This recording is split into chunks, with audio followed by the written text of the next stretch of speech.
Thank you, Sarah. Okay, so you all know, I'll stand up because I'm small. No, you all know what's at HM Naval Base Clyde, which we call Fast Lane, and you know that at that sort of estuary of the Clyde River, where it's kind of fjord-like, on one of the sea lochs, that's the home port of the nuclear weapon system that Sarah's just mentioned.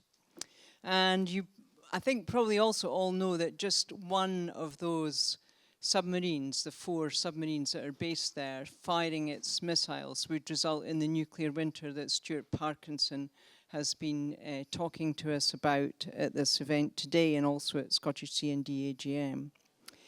So I'm asking you to think about being there at Fastlane on the 14th of March when Scottish CND are having a major event, and to come with, we're not assuming a mass thing, but we want it to be a representative of a lot of different constituencies. So we want you to come with a placard or a banner that says where you're from. Now, Scotland also, Scottish CND, you know that we're part of you, but we have our own sort of microclimate of politics in Scotland, our own Scottish government, and we have our own sort of struggles with the Scottish media. We are trying to project all the messages, the same messages.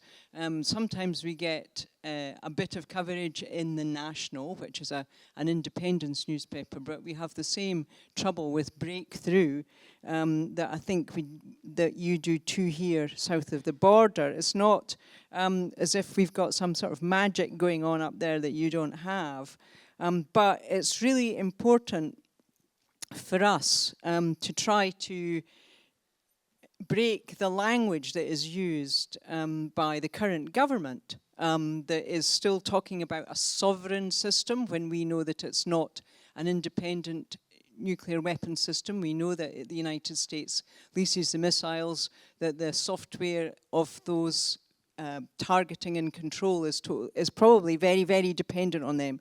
And we also know that the language of a continuous deterrence at sea is putting us all at risk. And we maybe know that maybe more strongly than you, because our press do give a bit more coverage to some of the accidents and incidents that happen at Fastlane and Coolport. So Fastlane and Coolport combination, I don't think you talk about quite so much. So Coolport is the arms depot just round the corner on the other side of a peninsula in a different sea loch where in bunkers the nuclear weapons are stored when they're not on the missiles, and it's where the loading and unloading happens and where accidents are very likely to happen. And we only know about leaks from either Coolport or Fastlane really because of the vigilance of both Scottish MPs who ask questions in Westminster and journalists in Scotland who persisted over years with freedom of information requests.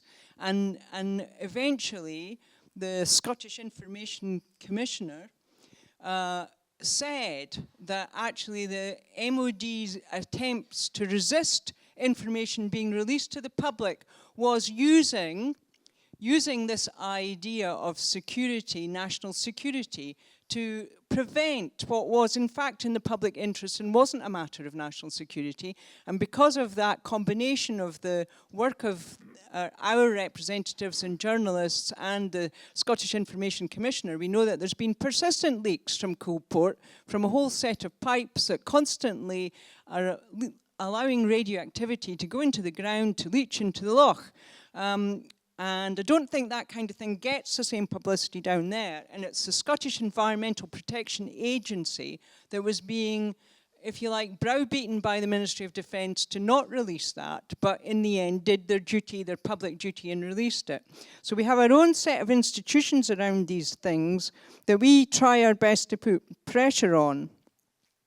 And I just want to say that this event at Fastlane is in the build-up to the election in 2006, a Scottish election. So at the moment, we have 129 members of the Scottish Parliament. 60 of them are the Scottish National Party and 7 are the Greens. So, you know, you can see 60 plus 7 is a bit more than half of 129. So we actually have a majority anti-nuclear government. And they speak anti-nuclear. They are resisting the militarization to some extent, and they are saying no more nuclear power will ever be built in Scotland, despite enormous pressure, including from what we're now calling the legacy press, that floods all of us with their nonsense about calling it a student politics, calling them infantile for standing against nuclear issues and standing against militarization.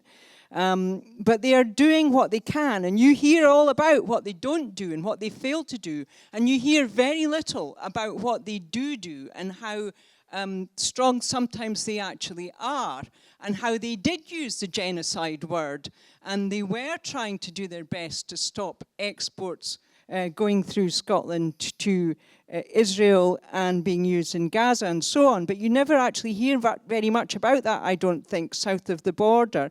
So we are desperately trying in the election in 2006 in May to try to keep an anti-nuclear government. And it is, I can't tell you how important. So at the last UK election, Labour made enormous gains. There's 57 MPs at Westminster from Scotland. Now 37 of them are Labour. And before that, we could say we had all our representatives anti-nuclear. We cannot say that anymore. Now, you probably know that Scottish CND did take a kind of pro-independence stance, partly because of our previous administrator, organizer, campaigner, John Ainsley, who wrote many very detailed technical reports, including Trident, No Place to Go, and Disarming Trident, showing that there's nothing like the combination of Fastlane and Coolport that could cope with Trident if it had to go somewhere else. And so it would effectively disarm the UK if we had an independent Scotland. We're not party political, we're not advocating for any political party, but we are trying our best to get rid of nuclear weapons. And we really need to be able to say that we've got widespread support, and only then will we be able to keep strengthening the will of our current Scottish anti-nuclear, standing against nuclear power and nuclear weapons, understanding the link between the two, saying not for us. We need to keep that in Scotland as best we can. Thank you very much, Lynn.